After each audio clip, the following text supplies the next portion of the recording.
কালি ক্লাছলৈ যাওঁতে ছিনিয়ৰ্ছে মাতি ক'লে যে আজি বোলে আমাৰ ফ্ৰেছাৰ্ছ।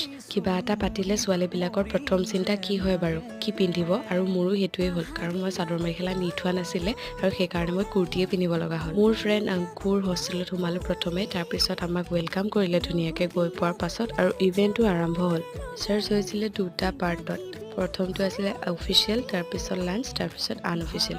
এয়া আছিলে অফিচিয়েল পাৰ্টটো, তাতে ছিনিয়ৰ আৰু জুনিয়ৰখিনি ধুনীয়াকৈ ডান্স কৰিছিলে। আমাৰ টিচাৰসকলেও ধুনীয়াকৈ দুআষাৰ ক'লে, গানো গালে। তাৰ পাছতে হ'ল আমাৰ ইণ্ট্ৰ' পাৰ্ট, আৰু ইণ্ট্ৰ' পাৰ্টতে মোক ডান্স এটা কৰিবলৈ ক'লে নহয়। মই একদম প্ৰিপেয়াৰ নাছিলোঁ, সেইকাৰণে অকণমান ডান্স কৰি দিলোঁ।